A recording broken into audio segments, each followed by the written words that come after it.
अगर आपको लगता है कि हमारी पोजीशन जियोपॉलिटिक्स में काफी स्ट्रांग है तो आप शायद धोखे में हो, क्योंकि सच तो यह है कि हमारी हालत काफी ज्यादा खराब हो गई है। इतनी कि यूएसए अब हमें मुंह पर बेइज्जत कर रहा है। यूएस सेक्रेटरी ऑफ स्टेट ने कल दिल्ली में आके हमारे मुंह पर कह दिया कि हम इंडिया को ग्रो होने देंगे, पर इतना नहीं कि वो हमारे मार्केट को चैलेंज करे। We will not do the same mistake which we did with China. And अभी आपने खबर सुनी होगी कि इंडिया फिर से रशियन ऑयल खरीदने वाला है। वेल, उसकी रियलिटी ये है कि यूएसए ने हमें परमिशन दी है to buy Russian oil, and हम सिर्फ वही ऑयल खरीद सकते हैं जो रशिया ने 5 तारीख के पहले लोड हुआ है। कुछ दिन पहले तक इंस्टा पे सिग्मा एडिट्स डलते थे कि भारत किसी के आगे झुकता नहीं, हम तो रशियन ऑयल बिना यूएसए के परमिशन के खरीदते हैं। बट अब हमारी कंडीशन इतनी वनरेबल हो गई है कि अब हमें यूएसए के परमिशन का वेट करना पड़ रहा है। लेजर लाइट का तो पता नहीं, पर ऐसी कंडीशन देख के मेरे आंखों से आंसू जरूर निकल जाएंगे। एंड लिख के ले लो, यूएसए थोड़े दिनों में और उलझुल बातें बोलने वाला है, क्योंकि ये पागल हो चुके हैं इतने कि अब इनके आर्मी कमांडर सोल्जर्स को बोल रहे हैं कि ये एक रिलीजियस वॉर है एंड इस वॉर के बाद जीसस वापस आने वाले हैं। प्लस ये भी बोला जा रहा है कि जीसस ने खुद डोनाल्ड ट्रंप को इस काम के लिए अपॉइंट किया है। एंड इस क्लेम पे थोड़ा और शो ऑफ करने के लिए कल यूएसए ने अपना doomsday nuclear capable missile test किया, जो इतना घातक है कि ये दुनिया में कहीं भी स्ट्राइक कर सकता है। ये टेस्ट देख के लोगों को लगा कि अब चीजें न्यूक्लियर वॉर की तरफ बढ़ रही है, पर सच्चाई तो ये है कि ये सिर्फ डराने का तरीका है। असल में तो यूएसए ईरान पर ग्राउंड इन्वेजन प्लान कर रहा है, जिसके लिए यूएसए ने अपने सोल्जर्स की जगह कुर्दिश लोगों को यूज करने वाला है। ये एक एथनिक कम्युनिटी है जिनकी पॉपुलेशन ईरान में 70 लाख है, and these people hate Iranian regime, जिसके चलते ये यूएसए से हाथ मिलाने वाले हैं। ये खबर सुन के मुझे लगा कि ईरान अब डर जाएगा, पर ईरान के फॉरेन मिनिस्टर ने सामने आके कह दिया कि we are waiting for them to do ground invasion.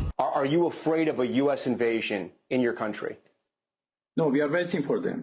अच्छा, एक और शॉकिंग बात पता चली है जिसे सुन के आपके होश उड़ जाएंगे, और वो ये है कि थोड़े दिन पहले जो साइप्रस में एक यूके के बेस पर अटैक हुआ था, उसे बोला गया कि वो ईरान ने किया है, पर सऊदी अरामको की तरह यहां भी पता चल गया कि ये अटैक ईरान ने नहीं करवाया। मतलब ये भी एक फॉल्स फ्लैग था जिसके पीछे शायद इजराइल का हाथ हो सकता है। अब देखना ये होगा कि बहरीन के ऑयल फील्ड पर जो अटैक हुआ है उसे ईरान ने करवाया है कि वो भी एक फॉल्स फ्लैग है। जो भी हो, पर एक बात तो पक्की है कि इतनी सारी चीजों के बीच फेक न्यूज बहुत पेडल होगी, जिससे बचने के लिए आपको इंडियन लास्ट 24 आवर्स को फॉलो कर देना है, क्योंकि चाहे रात के 3 ही क्यों ना बज रहे हो, कोई भी न्यूज हम सबसे पहले आपको ऐसे पोस्ट डाल के नोटिफाई करेंगे एंड फिर ऐसी डिटेल वीडियो बना के आपको सब कुछ बताएंगे। रैपिड अपडेट्स के लिए हमारे ब्रॉडकास्ट चैनल को अभी के अभी ज्वाइन करो एंड फॉलो कर दो इंडियन लास्ट 24 आवर्स को अभी के अभी।